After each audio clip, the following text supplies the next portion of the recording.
छठ पूजा। तो आइए जानते हैं इस वीडियो में हम लोग समस्त प्राचीन जानकारी जो पहले के लोग करते थे और छठ पूजा की विधि क्या है, छठ पूजा में पालनीय नियम क्या है, वो सब कुछ हम लोग इस वीडियो में जानेंगे। तो चलिए हम लोग शुरू से शुरू करते हैं। षष्ठी माता भगवान सूर्य देव की बहन है। ब्रह्मा जी की मानस पुत्री है षष्ठी मैया। ये बच्चों की रक्षा करती हैं। कहा जाता है कि इनकी पूजा करने से बच्चों को लंबी उम्र का वरदान मिलता है। इसीलिए नवरात्रि में षष्ठी माता का पूजन होता है बड़े धूमधाम से, कात्यायनी माता के रूप में। इतना आप लोग समझ गए होंगे। देखिए, सूर्य पूजा महाभारत काल में कर्ण ने भी किया था। माता सीता ने सबसे पहले बिहार के मुंगेर में गंगा जी के तट पर छठ पूजा की थी और शायद तभी से परंपरा मान्यता चालू हुई है।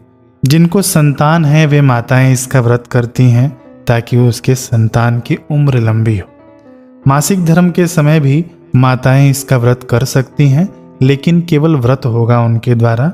वो अर्घ नहीं दे सकती हैं, घाट पर नहीं जाना है उनको और किसी भी प्रसादी का स्पर्श नहीं करना है। तो उनको क्या करना है, वे लोग व्रत करें और जो दूसरी माताएं बहनें जिन्होंने व्रत उपवास किया हो, जो लोग अर्घ देने गई हों, तो उसका जो प्रसाद होना, वो प्रसाद इन माताओं बहनों को खाना चाहिए जो कि माताएं पीरियड में व्रत कर रही हैं। इतना समझ गए होंगे ना। अब हम लोग आगे सुनते हैं। छठ पूजा की शुरुआत चौथ से शुरू किया जाता है। देखिए, छठ पूजा किस दिन होता है, षष्ठी तिथि को। तो षष्ठी तिथि के एक दिन पहले क्या आता है, पंचमी, और पंचमी के एक दिन पहले क्या आता है, चौथ। तो आपको चौथ से ही ये व्रत की शुरुआत हो जाती है। चौथ को आपको क्या करना है, चौथ को नहाया खाया है। नहाया खाया में आपको क्या करना होता है कि आपको इस दिन बाल धोने होते हैं। लेकिन मान लीजिए कि वो बाल धोने वाला वार नहीं है ना। मंगलवार हो गया, गुरुवार हो गया, और भी जिस दिन बाल नहीं धोया जाता है, शनिवार हो गया, ये तिथियां यदि होती हैं तो चौथ के दिन तो आप लोग कैसे बाल धोएंगे, उसके लिए भी प्राचीनतम रिवाज है।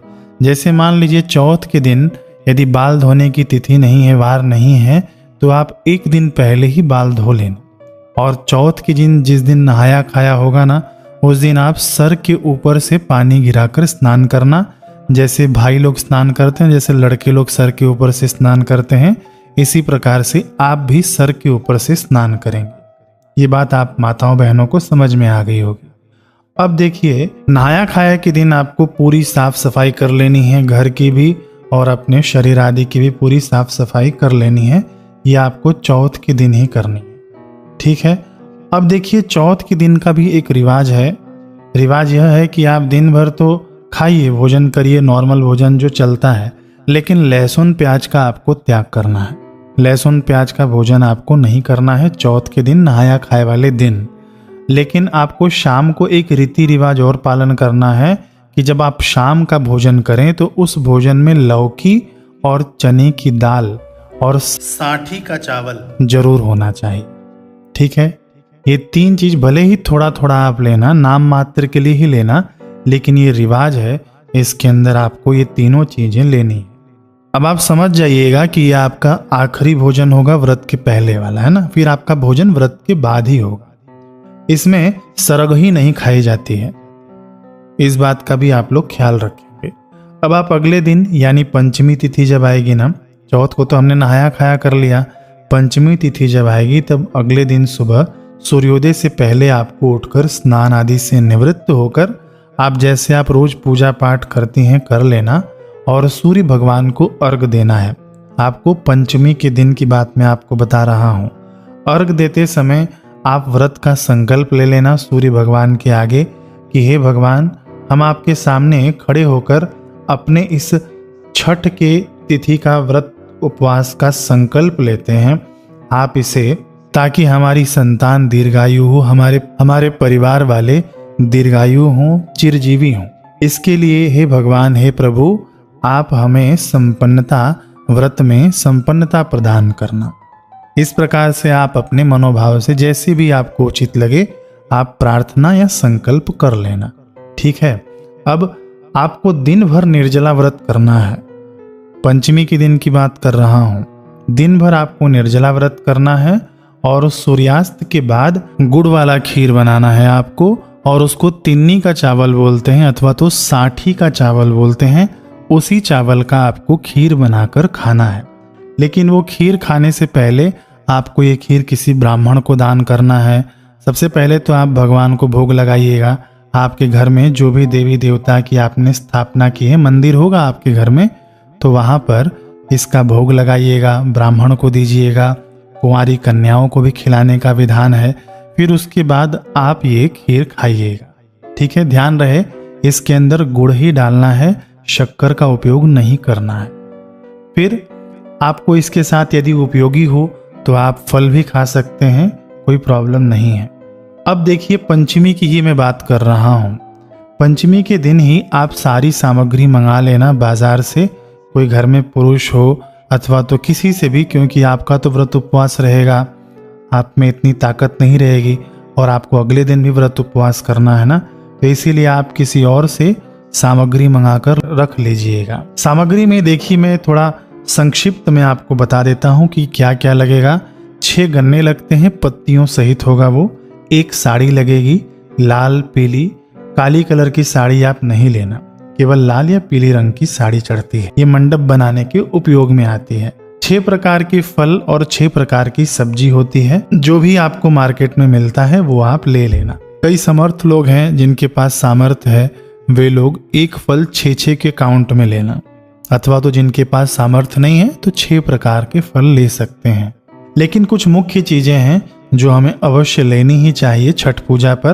पहले तो अनानस, जिसको पाइनएप्पल भी बोलते हैं, शकरकंद, जिसको रताड़ू बोलते हैं महाराष्ट्र आदि में, फिर सिंघाड़ा, और कच्ची हल्दी, कच्चा अदरक, नींबू, ये जरूर ले लेना यदि मिल जाए तो। केला भी होना चाहिए उसके अंदर। बांस की टोकरी और बांस की सुपेली, ये भी आपको मार्केट से लेना है। कपूर लेना है। धूप में अगरबत्ती ले लेते हैं आजकल के लोग, अगरबत्ती ले लीजिएगा। माचिस है। फिर दूध होगा, फिर पान का पत्ता होगा। कम से कम आपको 2 पान का पत्ता लेना है, ये पान के पत्ते के द्वारा ही अर्घ दिया जाएगा। फिर सुपारी होगी, फिर सिंदूर होगा, मिट्टी के 8 दिए होंगे, तिल का तेल होगा। ये सब पूजन की मुख्य सामग्री है। एक नारियल होगा पानी वाला, जिसको रखकर जिस पर अर्घ दिया जाता है। ठीक है। गेरू ले लेना आप। गेरू इसलिए होता है, उसको घोलकर जिस वेदी पर माताएं बहनें पूजा करती हैं उसको पहले सुसज्जित किया जाता है गेरू के द्वारा। ये वीडियो में आप देख लेना। फिर उसके बाद फिर आपको अगले दिन, अब देखिए पंचमी तिथि की मैंने पूरी जो भी विधि विधान था, जो भी आपको करना था, कवर कर लिया। अब हम लोग अगले दिन बढ़ते हैं, षष्ठी तिथि के दिन। आपको अगले दिन यानी षष्ठी तिथि के दिन पूरा दिन व्रत उपवास रखना है, निर्जला। यदि यह व्रत कोई गर्भावस्था में करती हो माताएं बहनें, कोई प्रेग्नेंट होना, तो वे लोग दूध और फल लेना, ज़्यादा शरीर को कष्ट मत पहुंचाना, क्योंकि आप जो कर रही हैं गर्भ में बालक को पालना, ये एक यज्ञ कर्म है। सबसे पहले ध्यान आपको उस पर देना है। ठीक है ना। तो आप लोग फल और दूध लेते रहना, अथवा तो जिनको शारीरिक तकलीफ है, जो लोग अस्वस्थ लोग हैं, वे भी दूध और फल ले सकते हैं। बाकी यदि संभव हो तो यत्न पूर्वक निर्जल व्रत किया जाता है। षष्ठी को पूरा दिन व्रत करना चाहिए। देखिए व्रत तो रहेगा ही आपको षष्ठी को, लेकिन षष्ठी को शाम को तो पूजन और अर्घ देने भी जाना है, तो इसीलिए आप दोपहर में ही 11 बजे से अथवा तो 10 बजे से ही पूड़ी पकवान ठेकुआ आप पहले से ही बनाना शुरू कर देना, ताकि आप आराम से बना लें। और यदि आपको प्रसाद बांटना हो तो आप इसको ज़्यादा मात्रा में बनाइएगा। व्रती माताओं को और जो पुरुष या बच्चे हैं, इस दिन आपको नए वस्त्र पहनने चाहिए। नए वस्त्र पहनकर जब सब सामग्री तैयार हो जाए, पूड़ी पकवान बन जाए, तो सब सामान को एक जगह पर रख लेना और उस सामान को पूरा आधा आधा डिवाइड कर देना। मान लीजिए आपने फल लिया है तो उसको आप आधा आधा कर देना, पूड़ी पकवान को भी आधा आधा कर देना। आधा इसलिए किया जाता है कि आधा आप लोग अभी ले जाएंगे शाम के अर्घ के लिए, और आधा सामान आप लोग ले जाएंगे सुबह में, है ना। तो इसीलिए साफ आप अलग से ही रख देना। आधा आप टोकरी में भर देना, सुपेली में रख लेना कुछ, और इसको कपड़े से ढककर आपको ले जाना है। नहीं समझ में आया होगा तो फिर से मैं आपको समझाने का प्रयत्न करूं कि मान लीजिए आपके पास 4 सेव फल है ना, तो आप उसमें से 2 सेव फल रखना, बाकी ऐसे ही अलग अलग प्रकार के आप रख लेना। लेकिन ध्यान देना, फल आपके 6 प्रकार के होने चाहिए, सब्जियां आपकी 6 प्रकार की होनी चाहिए, पूड़ी की संख्या भी आपकी 6 होनी चाहिए, ठेकुआ की संख्या भी आपकी 6 होनी चाहिए, खस्ता जो बनता है ना उसकी भी संख्या 6 होनी चाहिए। देखिए सामान ज़्यादा होता है तो जो भाई हैं घर के, जो पुरुष हैं, वे सामान उठा कर ले जाएं, माताओं को ज़्यादा तकलीफ न दें। साथ में सुपेली भी ले जाई जाती है और दिया आदि जो भी मैंने बताया था वो सब आप लोग लेकर जाना। अब स्थान पर पहुंचने के बाद पूजा की जहाँ वेदी है ना उसके सामने 6 गन्ने का मंडप बना लेना। 6 गन्ने का मंडप बनाने के बाद उसके ऊपर साड़ी से ढका जाता है, लेकिन जो साड़ी का जो पल्लू है ना उसके अंदर आपको वो प्रसादी जो चढ़ानी होती है ना, वो प्रसादी आपको बांधनी होती है, सब 6-6 की संख्या में होनी चाहिए। ये बांधने के बाद आपको साड़ी उड़ा देना है उसी मंडप के ऊपर। अब देखिए जो लोग घाट पर या तालाब में नहीं जा पाते हैं वे लोग अपने आगे पानी की व्यवस्था कर लें, लेकिन मैं कहूँगा कि जो हमारी परंपरा है, प्राचीनतम परंपरा है, उसी का आप लोग निर्वाह करिएगा। और अपने तरफ से हम लोग किसी भी जो प्राचीनतम तिथि त्यौहार हैं उसके अंदर छेड़छाड़ न करें तो अच्छा है। टब रखने से अच्छा, खड्डा खोदकर पानी भरने से अच्छा आप तालाब पर पहुंच जाना। सरकार ने पूरे भारत भर में अच्छी व्यवस्था कर रखी है, यत्नपूर्वक आप तालाब के पास ही जाना अथवा तो नदी के पास ही जाना। ये तो हमने वीडियो शूटिंग के लिए आपको एक डेमो दिखाया है। हर जगह अपनी सुविधा नहीं खोजनी चाहिए हमें, तो व्रत उपवास में तपस्या भी कर लेनी चाहिए। अब देखिए वेदी पर पहले गेरू से आपको टीका करना है, हर तरफ आपको अगरबत्ती, धूप, दीप, आपको 6 दिए जलाने हैं, है ना। षष्ठी तिथि है तो हर संख्या 6 होनी चाहिए, आपको 6 दिए जलाने हैं। और आपको इस बार पूजा, अभी जो पूजन करने बैठेंगे ना, आपका फेस वेस्ट की तरफ यानी पश्चिम दिशा की ओर, सूर्य भगवान जहाँ डूब रहे हो ना उस ओर आपका मुख होना चाहिए। थोड़ा बहुत जब पूजा पाठ हो जाता है तो जो भी आसपास सखियाँ, व्रती सखियाँ जो आई होती हैं मिलकर गीत गाती हैं। फिर जब सूर्यास्त होने लगता है ना, जब समय होता है तब अर्घ देना होता है, लेकिन उसके पहले आप सुपेली के अंदर कुछ फल रख लेना, सुपेली के ऊपर अगरबत्ती आदि लगा देना और उस पर एक आगे सामने की ओर एक दिया जला लेना। और फिर इसके बाद आप एक दूसरे को, माताएं बहनें मांग में सिंदूर भरती हैं तो आप सिंदूर भर देना। इस प्रकार से ये सब आपको अर्घ के पहले करना है। फिर अर्घ कैसे देना है, आपको पानी में खड़े होकर अर्घ देना है। अर्घ देने की पद्धति अब ठीक से समझिए, ये प्राचीन काल से चली आ रही पद्धति है। आजकल लोग ऐसे ही लोटे से अर्घ दे देते हैं, लेकिन अभी जो मैं वीडियो में दिखा रहा हूँ ना, ये प्राचीनतम पद्धति है। सुपेली के माध्यम से अर्घ दिया जाता है, ये प्राचीनतम माध्यम है। सुपेली में देखिए आप कुछ कुछ सब्जी और कुछ कुछ फल रख लेना और मुख्य उसके ऊपर नारियल है, ठीक है। नारियल के ऊपर ये लाल रंग का एक वस्त्र होता है जिसको अलता बोलते हैं, वो रखना है। अलता के ऊपर पान और सुपारी रखना है, ठीक है। ये अलता लिखवाना मैं भूल गया, आपके पीछे जो सामग्री लिखवाई है ना उसमें आप लोग ये भी जोड़ लेना। ये कपड़ा मिल जाता है इजीली मार्केट में। तो इस प्रकार से आपको अलते के ऊपर पान और सुपारी रखना है और उसके ऊपर माताएं अपने बाल को आगे की ओर से निकाल कर रखती हैं। और जो घर के जो बच्चे हैं वे अर्घ देते हैं। इस प्रकार से देखिए वीडियो में, एक बार अर्घ दिया, दूध से अर्घ देना होता है, फिर एक बार माताएं परिक्रमा करती हैं। बच्चे के बाद यदि पतिदेव भी हों तो वो भी अर्घ दे सकते हैं। तो इस प्रकार से 5 बार अर्घ दिया जाता है, घूमा जाता है। 5 बार घूमने के बाद 6वीं बार भी अर्घ दिया जाता है, लेकिन उस बार घूमा नहीं जाता है, केवल आपको परिक्रमा 5 की ही करनी होती है, लेकिन अर्घ हो जाता है 6 बार। ये समझ में आ गया आप लोग को। अर्घ आपको इस बार पश्चिम दिशा की ओर मुख करके ही देना है।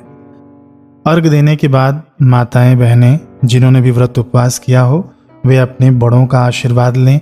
छोटे बच्चे हैं तो उनको आप आशीर्वाद प्रदान करें और समस्त फल और प्रसादी फिर से टोकरी में भरकर आप घर पर ले जाएं।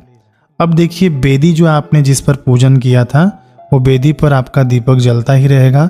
गन्ने का जो मंडप है जिसके ऊपर हमने साड़ी से उड़ाया था वो भी वैसे का ऐसा ही रहेगा, क्योंकि सुबह आपको यहीं पर आना है और फिर से पूजन करना है। घर आप सामान लेकर जाएंगी तो उस सामान के पास आप एक दिया जलाकर सामान के पास ही आपको सोना है।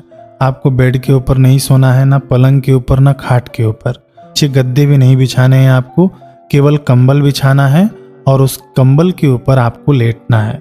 तकिया भी कंबल का होगा। यदि आपको ओढ़ने की आवश्यकता हो तो वह भी कंबल का ही होना चाहिए। ना आपको समझ में आ गया होगा, आपके पास एक दिया जलना चाहिए और जो पूजन की सामग्री आप लेकर आए हैं ना, उसके पास ही आपको सोना है। फिर आपको सुबह जल्दी सूर्योदय से पहले ही उठ जाना है, स्नान आदि से निवृत्त होकर। फिर जो हमने जो सामान पहले दिन अलग करके रखा था, कोरा सामान, उस सामान को भरना है टोकरी में और वह सामान लेकर जाना है। सुपेली और टोकरी वही पुरानी ही रहेगी, इस बात का आप लोग ध्यान दीजिए। फिर वैसे ही आपको पूजन करना है। अर्घ आपको इस बार पूर्व दिशा की ओर मुख करके देना है। अर्घ आदि देने के बाद फिर से आप आशीर्वाद लेना बड़ों बुजुर्गों का, छोटे बच्चों को आप आशीर्वाद देना। अर्घ देते समय षष्ठी माता से, सूर्य भगवान से आप प्रार्थना करना, हमारी संतान की उम्र लंबी हो, हमारे परिवार वालों की उम्र लंबी हो। इस प्रकार से आप प्रार्थना करना षष्ठी माता से और सूर्य भगवान से। अब देखिए, समस्त प्रसादी आप उठा कर ले आना, लेकिन उठाने से पहले वो बेदी ऐसी खाली नहीं रखी जाती है। उसके ऊपर हल्दी हो गया, अदरक हो गया और भिगोया हुआ चना, ये मैं बताना भूल गया सामग्री में आपको, तो आप लोग ये भी आप भिगो के रख लेना। भिगोया हुआ चना आपको बेदी पर छोड़कर जाना है। बेदी आपको खाली नहीं छोड़कर जानी है। यह आपको शाम को भी करना है और सुबह को भी करना है। प्रसादी आप ले आना तो सबसे पहले आप ब्राह्मण को देना, ब्राह्मण या ब्राह्मणी को देना दक्षिणा सहित। फिर अपने बच्चों में, कुटुंबियों में, आस पड़ोस में प्रसादी बांटना।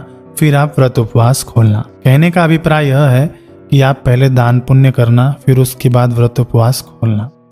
अब देखिए, आपने पूरा निर्जल व्रत किया है ना दिन भर, तो डायरेक्ट आप यदि हैवी भोजन कर लेंगे, ये जो पूड़ी है, ठेकुआ है, ये आप डायरेक्ट खा लेंगे ना तो तकलीफ हो जाएगी आप लोगों को। क्योंकि देखिए, अध्यात्म जगत में मुझे कई वर्ष हो गए हैं, तो मैं अनुभव की बात बताता हूँ। हमारे गुरुजनों ने जो सिखाया है मैं वो बात बता रहा हूँ। उपवास के बाद आपको तुरंत हैवी भोजन नहीं करना है। यदि आपको लंबे समय तक स्वस्थ रहना है तो आप पहले हल्के फुल्के नींबू पानी आदि लेना। हाँ, यदि आपका आग्रह है कि हम प्रसाद से ही व्रत उपवास खोलेंगी तो बिल्कुल थोड़ा थोड़ा ले लेना सब में से और वो खा लेना। इससे आपका व्रत उपवास खुला माना जाएगा। लेकिन आप अधिक मात्रा में नींबू पानी और उसके अंदर शक्कर मीठा घोल कर आपको पीना चाहिए। फिर मूंग की दाल पहले पतली पीनी चाहिए। फिर उसके बाद आप, ताकि हमारी आंतें थोड़ा एक्टिव हो जाएं, फिर उसके बाद आप भोजन करिएगा, तो इससे आपका स्वास्थ्य बना रहेगा। तो ये थी प्राचीन पद्धति जो हमारे पूर्वजों ने इसे संजो कर रखा है छठ पूजा से। ये हमारी हम सब की माता सीता ने किया था इसका व्रत। उधर से प्राचीन पद्धति चली आ रही है। आप भी इसका व्रत करें। माताओं बहनों को ये वीडियो शेयर करना। अब देखिए, छठ पूजा का मैंने कॉमन वीडियो बनाया है, तो इसके अंदर मैंने डेट जानबूझकर नहीं बताया है, क्योंकि इसे कई वर्षों तक लोग देखेंगे। तो डेट मैं हर वर्ष अपडेट करते जाऊंगा। कमेंट सेक्शन में देख लीजिएगा, डिस्क्रिप्शन में देख लीजिएगा। अभी इस वर्ष कौन से डेट पर है, चौथ कौन से तारीख को है, यानी नहाया खाया कब है, फिर पंचमी कब है और षष्ठी कब है, ये तीनों में अच्छे से अपडेट कर दूंगा। आप डिस्क्रिप्शन देख लीजिएगा, कमेंट सेक्शन देख लीजिएगा। अब इस वीडियो को शेयर करिएगा ताकि और भी लोग हमारे प्राचीन पद्धति को जानें और समझें। दोबारा मिलना होगा तो सब्सक्राइब करके जाइएगा। हरे कृष्ण।